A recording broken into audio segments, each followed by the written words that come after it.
the Bliss Business Podcast, the show about empathy, connection, and consciousness in business. Today's episode is brought to you by Zero Company, your paid search, social media, and programmatic ad experts. Hello and welcome back to the show. We've got a good one today. We're going to talk about emotional intelligence and technology and consciousness. And I'm Stephen Sakach, here once again with Tullio Siragusa. Tullio, introduce our guest today. Yes, we are excited to have Daniel Sieberg, who is a News Emmy-nominated media and innovation expert who has built a diverse career in journalism, marketing, communications, and entrepreneurship.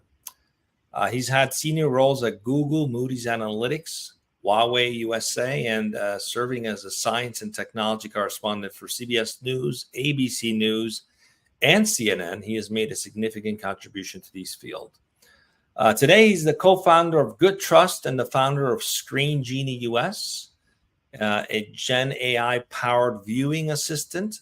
Daniel continues to push the boundaries of technology and his applications. He's also twice published author, the books Digital Diet and Digital Legacy, sharing his insights on digital well-being and legacy management. His advisory roles further demonstrate his expertise and commitment to innovation. Daniel's academic background includes a BFA from the University of Victoria and MJ from the University of British Columbia, and a certificate in business excellence from Columbia Business School. He's a dual citizen of Canada and US, and this reflects his international outlook, and resides in New York City with his daughters.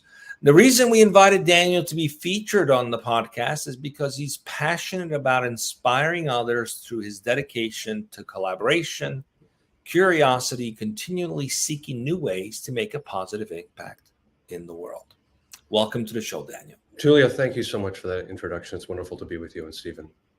Excited to So before we jump into the topic, Daniel, I want to talk about your startup because I see a higher purpose here. Tell us a little about Screen Genius.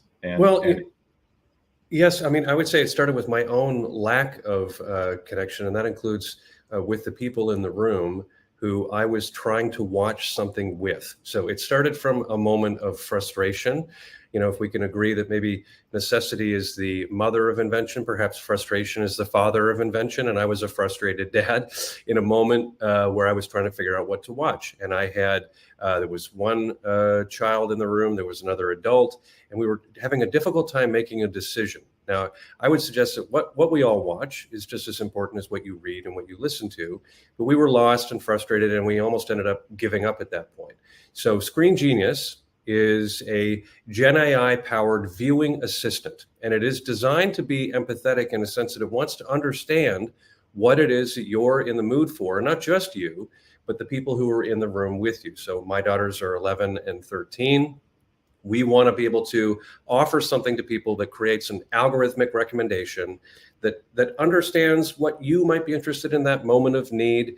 What is it you want to watch? How much time do you have? What are you in the mood for? And really start to save people time and frustration in that moment of wanting to watch anything. So there's a connectivity in the room where we all share those stories and viewing experiences together. And since we're all now doing this kind of remotely too, we want to understand, maybe you're having a watch party with somebody who isn't with you. How can we help you to coordinate that together, maybe with a notification? Somebody's watching the same show as you. You know, this is really a lot of what we bond over today as people who watch anything, are those shared stories and shared experiences. So Screen Genius is designed to work across news, entertainment, and sports. Anything you want to watch. Yeah, absolutely. I mean, I see this all the time in my own family. So, you know, we have family of four. My son lives halfway across the country. You know, my daughter, she's in the room, she's 20, and we're always trying to find something that all three of us can watch.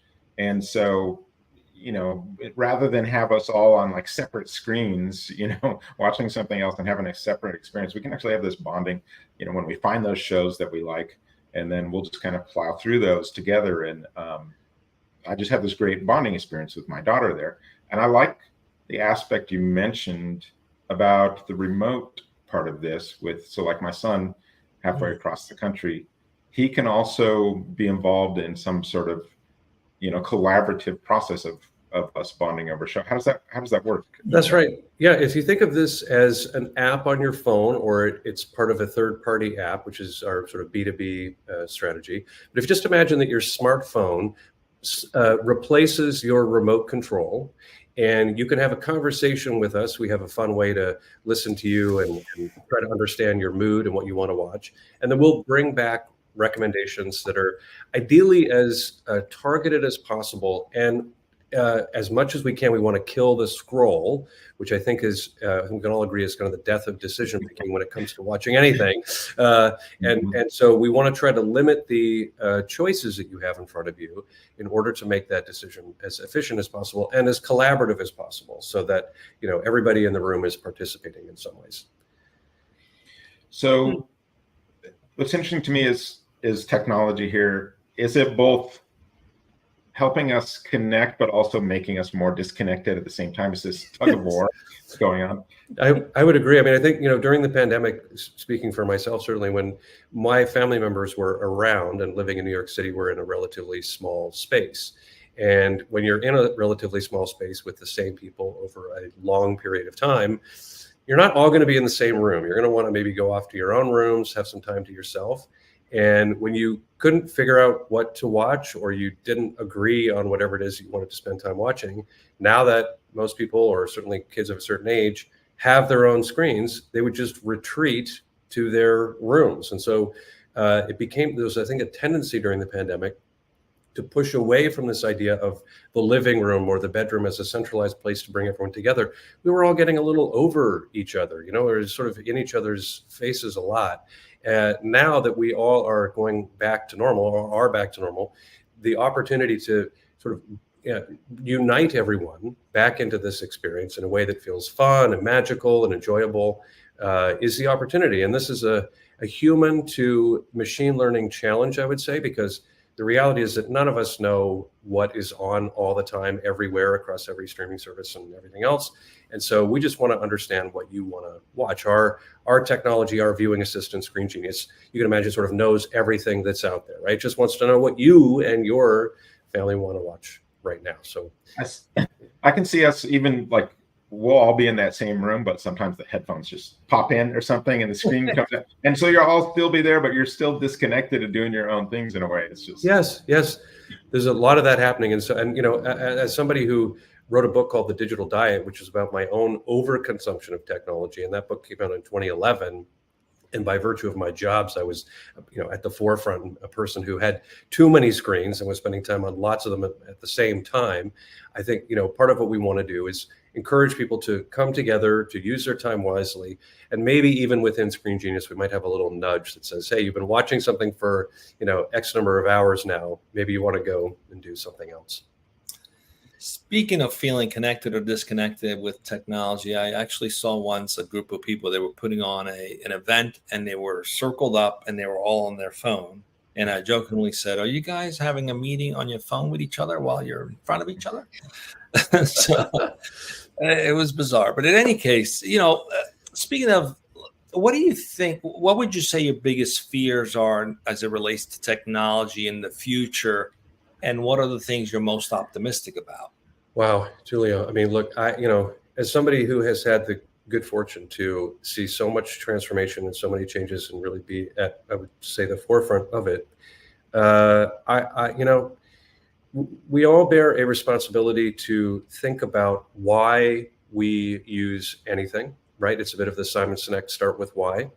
And I think that includes people who make anything.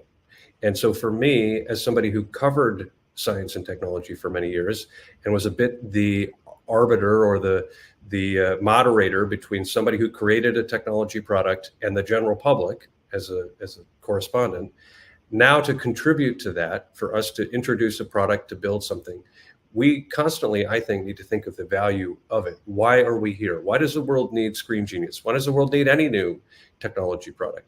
And I think that sometimes what can drive too much, quote, innovation is just innovation for the sake of innovation, which is we need to do something new. We need to do something different.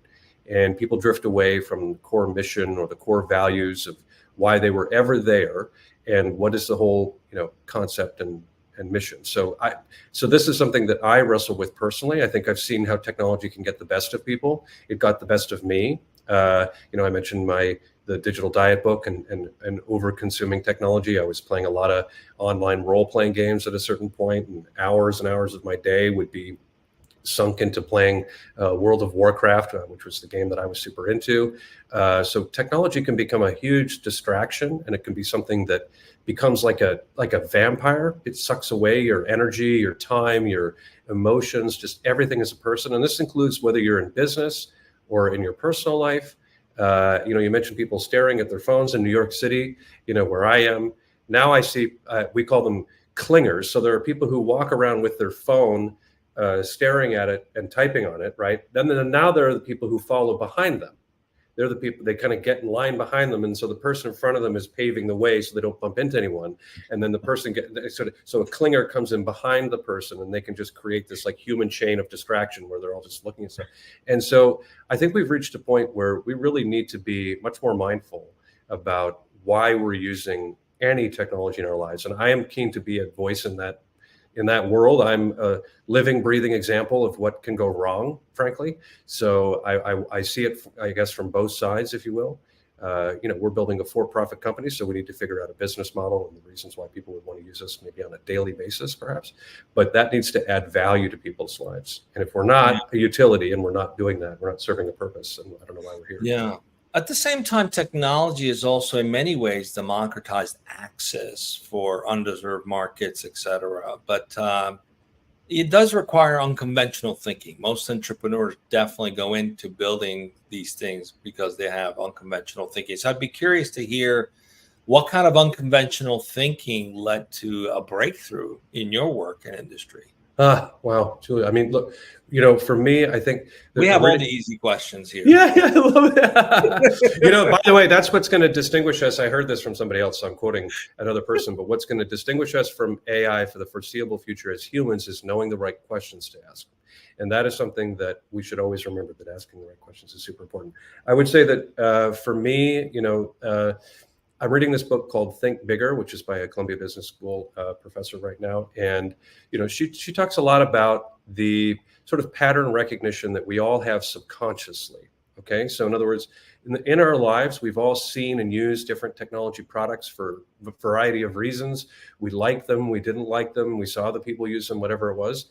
And a light bulb moment, or that kind of, epiphany, or you say, oh my gosh, Eureka, what if we did this and combine these things? That came to me last year at a point where I had been thinking about AI to some degree, and even empathic AI, along with, just consumption of media. I've been in media, I've been on TV, I've been on the other side of television. So I'm like right in the vortex of all of these trends and technologies. And so it to me kind of just made sense in that moment. And I think a lot of it was because of just being exposed to a lot of the different things that I've seen in the course of my life. And this is what the author of this book called Think Bigger asks us all to do, is to allow the mind to wander, allow the mind to have a moment of reflection. Don't always be so immersed in pushing yourself to try to find the answers, but really take a step back and ask the right questions, write down some problem statements. What are you trying to solve for? And really just get at the core of what it is you want to do.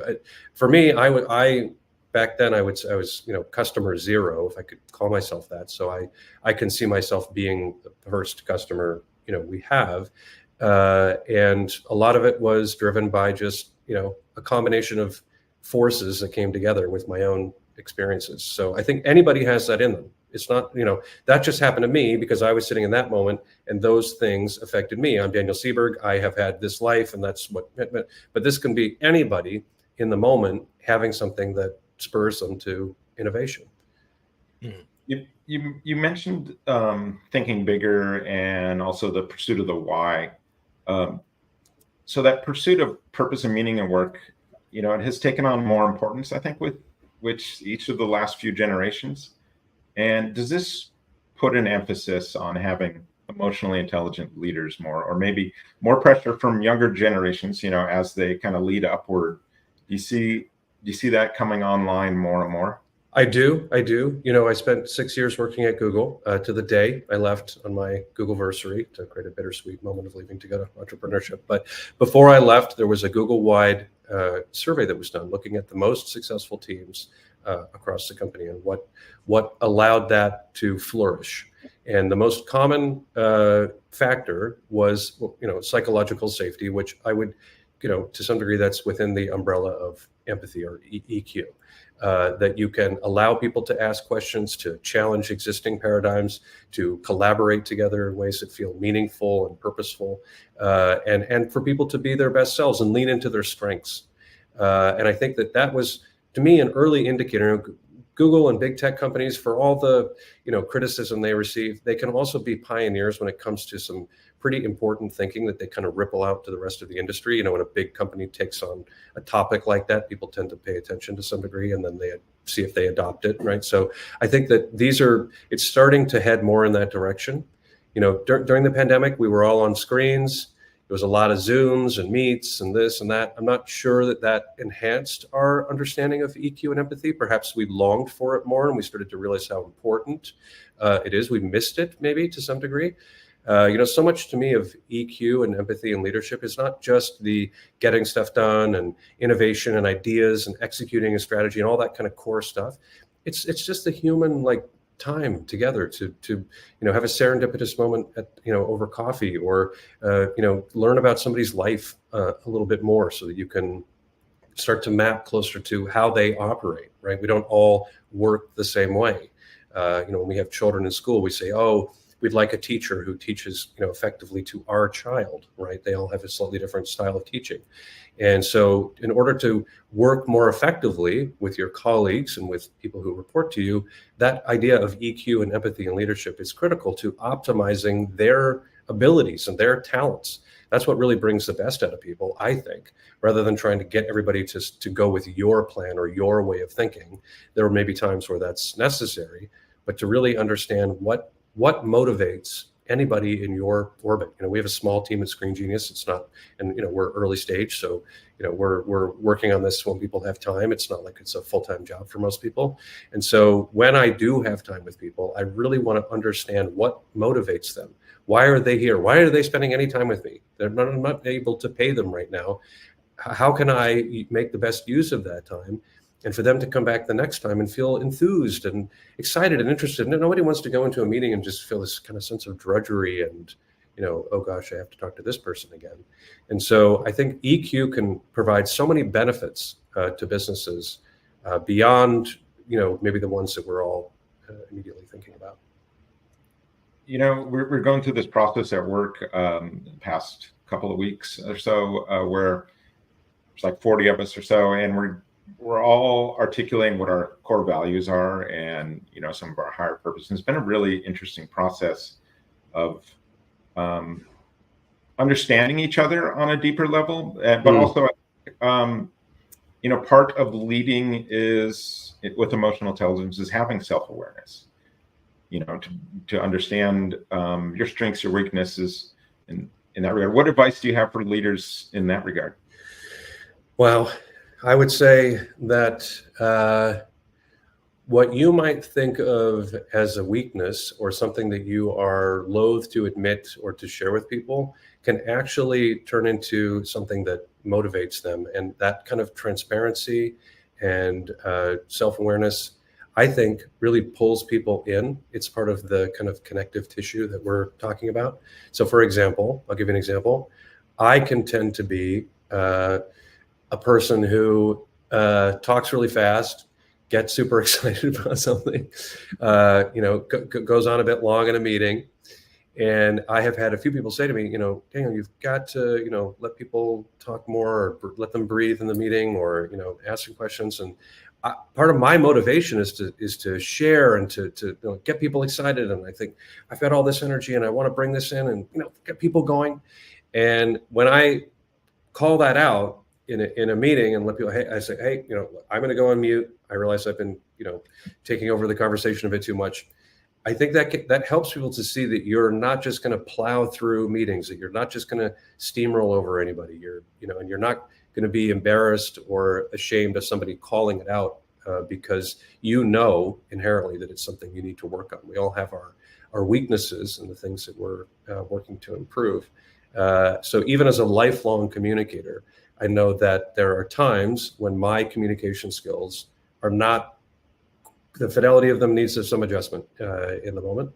And I think that for leaders to be able to acknowledge that takes a tremendous amount of, I'm not giving myself a pat on the back here. I've seen lots of other people do this in ways that are far more, on a bigger scale than what I'm referring to. But just to say that when I see leaders who stand up there and say, hey, I appreciate I haven't been as present lately, or I haven't delivered this, or I have said this in the wrong way, or they take some recognition around, what it means to stumble.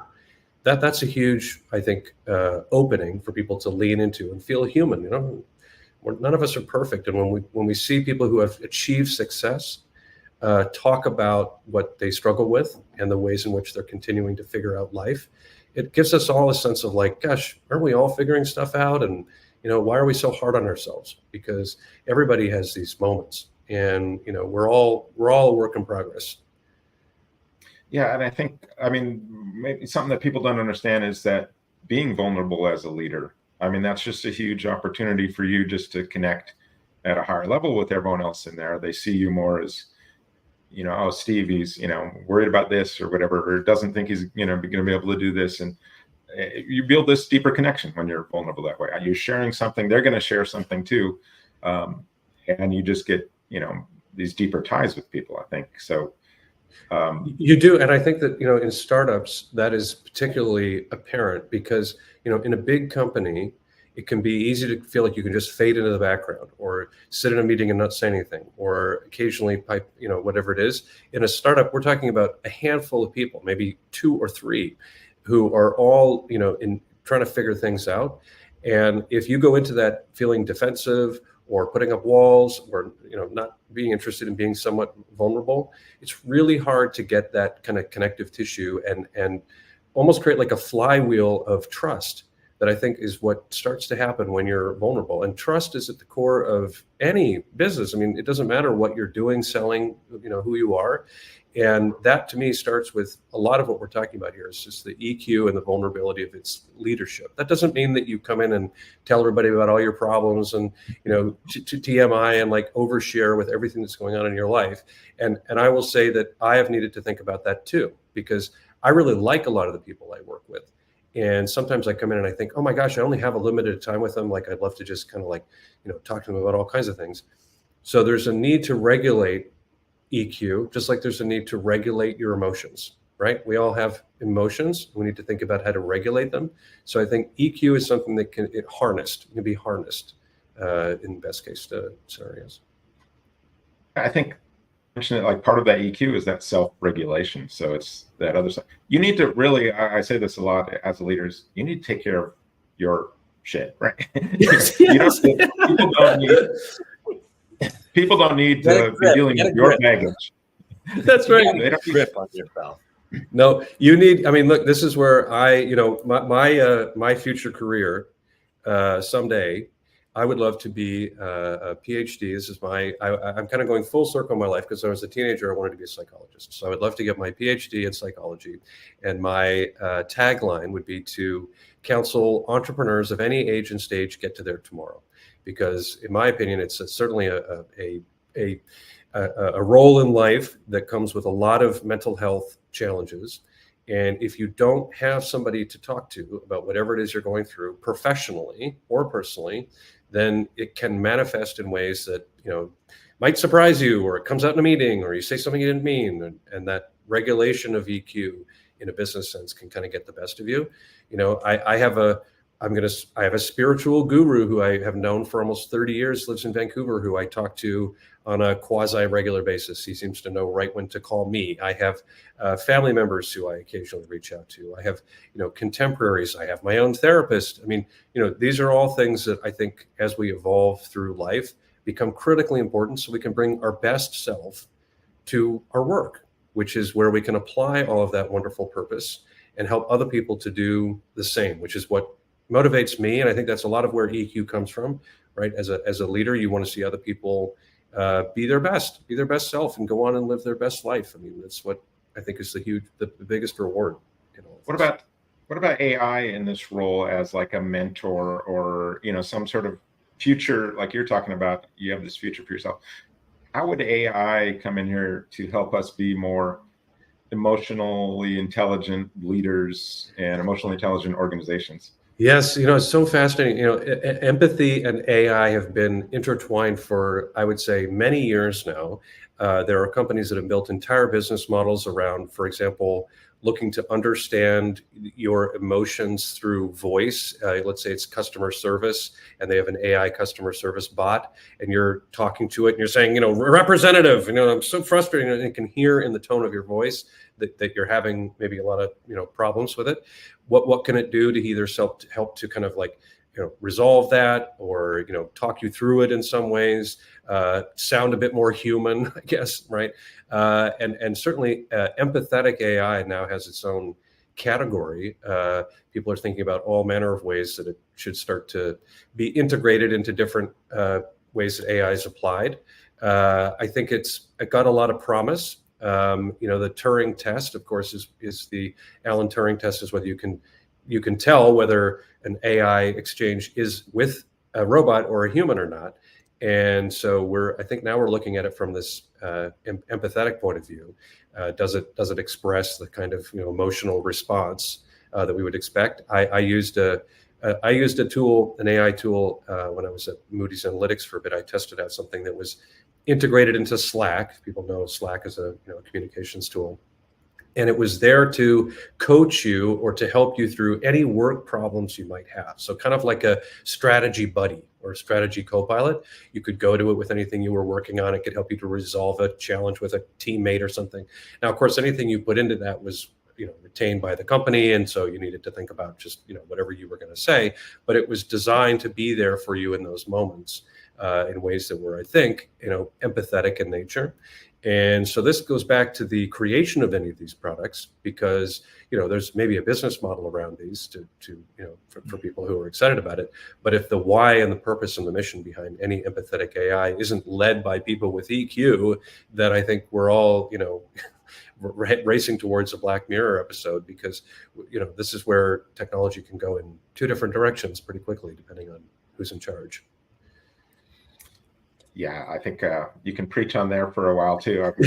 I feel like every other episode or something, we're talking about, hey, you've got to define your purpose and help AI, because if you're not doing that, it's going to optimize toward whatever garbage it's given. So we were just talking about the use of AI chatbots and in customer service for sentiment analysis. One of the conversations we just had about the four tactics or four phases. What was it called? It's the emotional. Yeah, there's a sort of emotional. It was it just aired 2 days ago before this show, so it was very very timely. I'd be curious to shift gear a little bit about speaking of AI and how it can help us in many ways.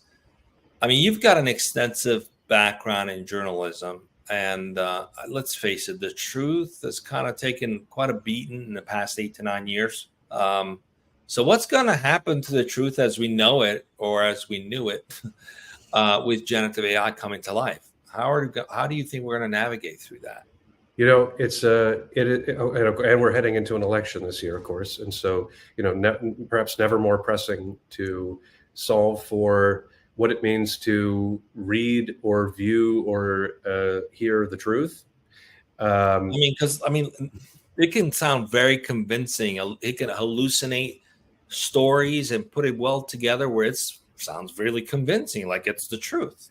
Yes, and having spent time in a number of different newsrooms and talked to people who are at a pretty high level in media these days, there's an alarm going off around how to solve for this in a way that is universal enough that it reaches as many people as possible, but is nuanced enough to make sense. Because to flag AI or content that these days, misinformation, I think, can be described in lots of different ways, right? You could say an entire article is wrong and everything in it is wrong. The headline's wrong. It's all just designed to deceive, right? That's got one type of an intent.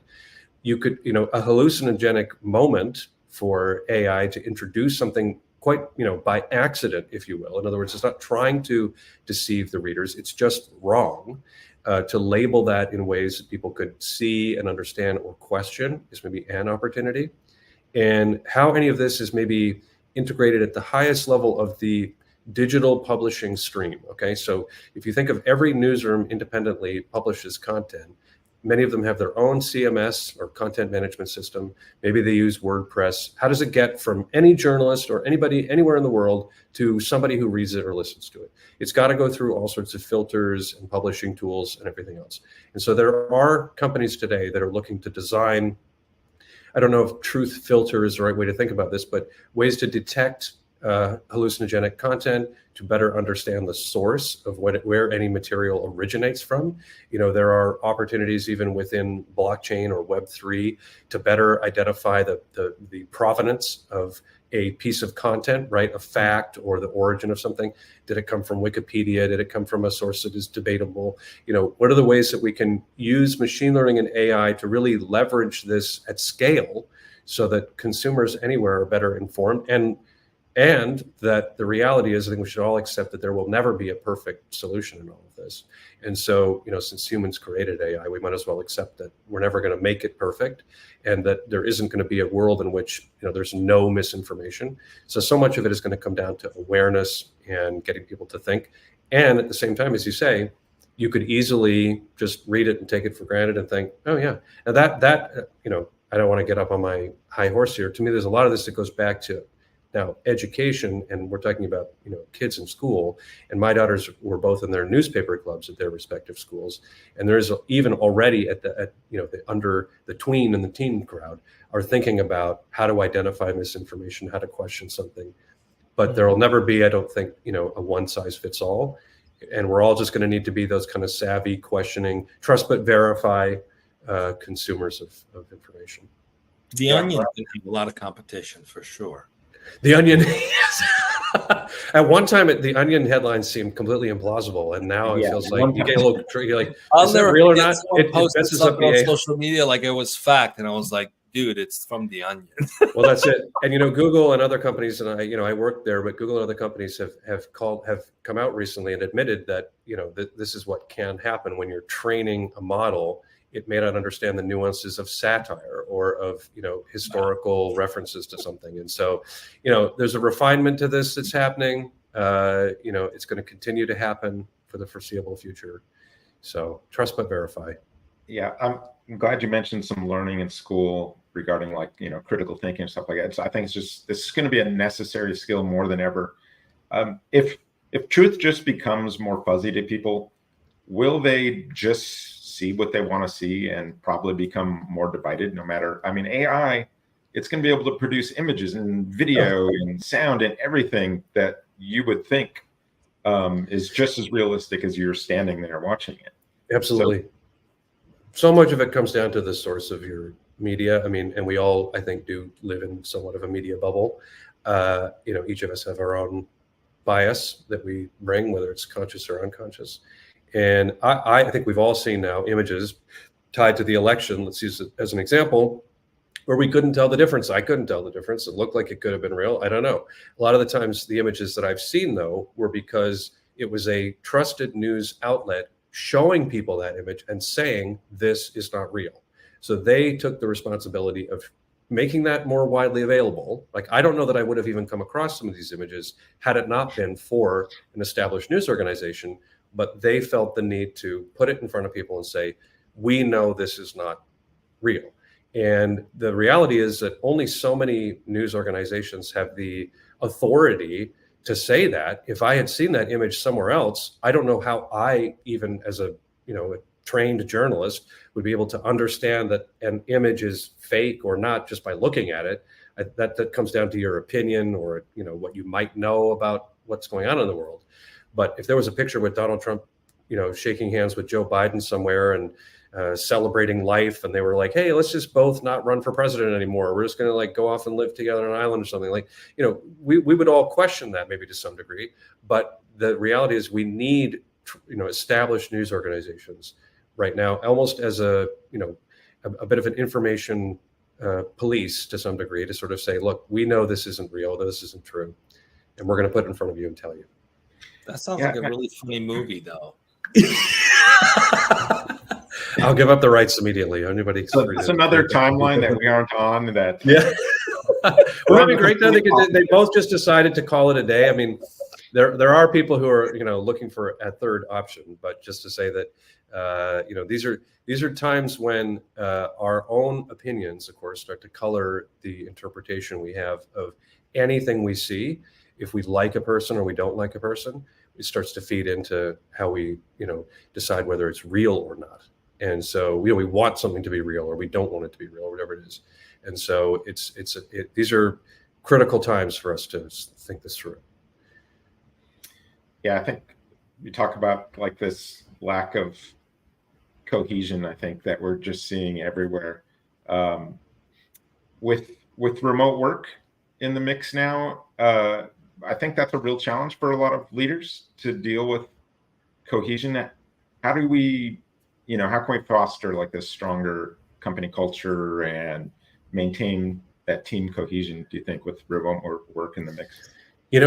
Screen Genius is a remote, I would say we're a hybrid venture insofar as there are people here in New York City, so we do get to see each other on a weekly basis. I'd say a handful of us.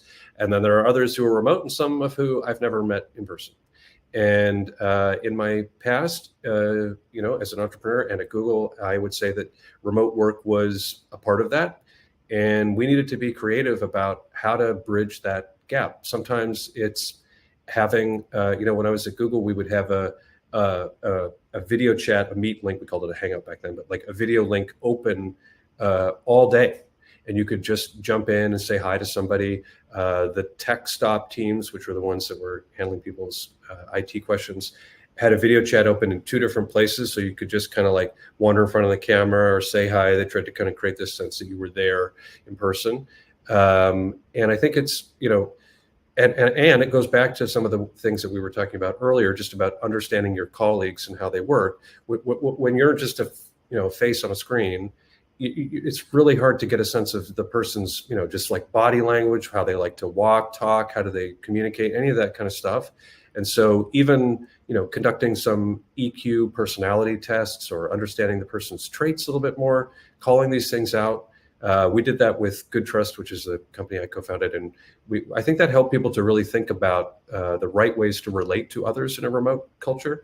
I don't think it's going to go away. I do think personally, I miss being more in an office because I think the people who really value EQ and emotional intelligence enjoy that, whether you're an introvert or an extrovert. I think you want to experience that because you can see how it's a powerful motivator and how it benefits those around you. And when you're just sitting by yourself in front of a screen for most of your day, those opportunities are few and far between. Yeah, I think it's just a challenge to connect these days in business. Sometimes we're playing with stuff at work too, where you miss those, like the water cooler conversations, and you miss that stuff that's really hard to replace. We have this sort of, at our headquarters at least, a hybrid kind of thing. So we've got days you can kind of wander in, wander out. Then we have like all-in days. Hey, everyone, just come in once, twice a month. Not a big ask, but it's just like, it's really hard to replicate that. And I think it's sort of doing something together or solving something together, right? So much of bonding is problem solving or ensuring that you all get to some destination or some project is completed, right? And that can, when you galvanize people in person around an activity, even if it's totally unrelated to work, that can really bring people together too. What would you say when someone says love doesn't belong in business? Well, I thought the expression was, if you love what you do, you never work a day in your life, right?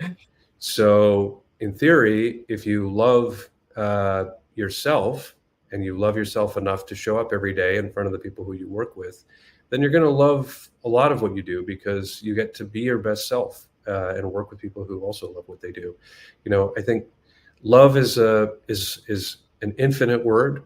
It's something that we all know and feel inherently. It can be so hard to describe. I think it's part of what, brings people together again and again. When you see a colleague and you say, I love you, or I love working with you, and you hug each other, those are powerful moments in business, right? We don't, and sometimes people tend to stay away from the L word because it sounds a bit too soft or a bit too squishy to, there's no, what's the quantitative measurement of how much you love a company or something, right? You love a brand. Yes. And so in this way, I have come to love being me. And I don't know that I always loved being me. And this is a whole other podcast, but just to say that I think is the opportunity to start by loving yourself. And when you love yourself, then you can show up in moments at work as a leader in ways that feel authentic, vulnerable when needed, and that allow you to thrive. And so I think love absolutely has a place in the workplace. I mean, people fall in love in the office too. So there's certainly that element of it when you spend a lot of time with someone. But I think the real, the core of love is, to me, I like to say that you can't have love without respect and trust. To me, those are all sort of linked. And when you respect others and you trust them, you inherently love them because they're bringing such value, and it's really wonderful to spend time with them. And we all only get so much time on this planet. So to me, love is a word we should probably use more in business and in our personal lives, not one to be afraid of. Wow, very well said. If people want to learn more about Screen Genius or follow you online, where should they go to find out more?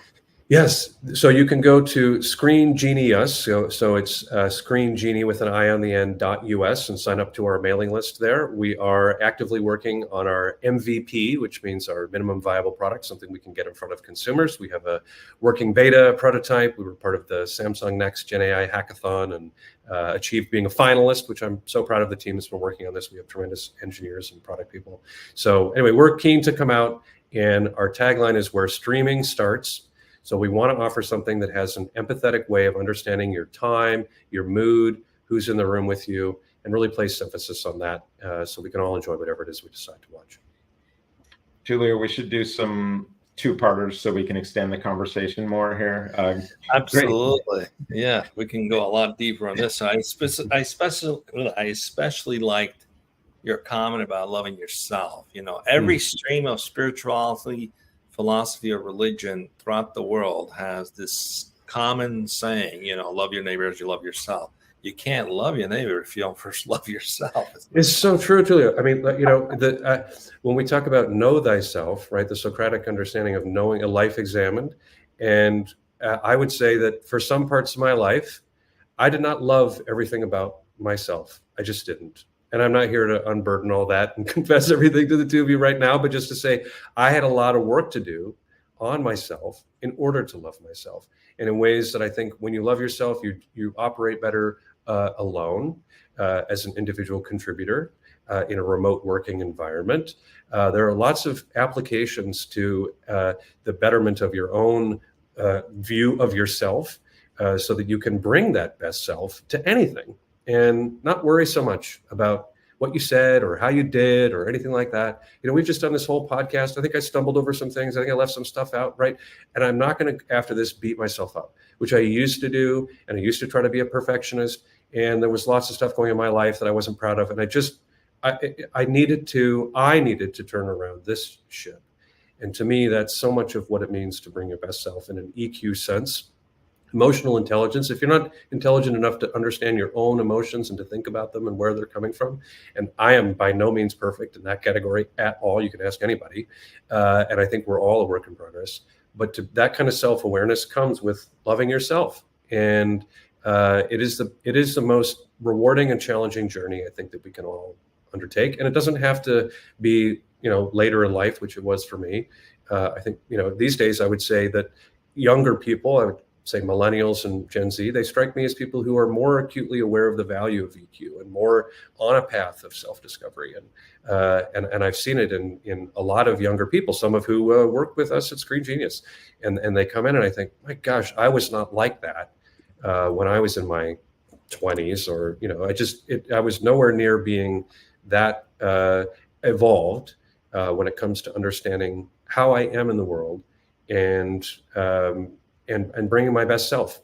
I didn't know what my best self was. I kind of aspired to a certain person, and and so anyway, self-love. Well said. Great conversation today, Daniel. Check out Screen Genius, get on the early access list, and we'll see you again on the next Bliss Business Podcast. Thank you, Stephen. Thank you, Tullio.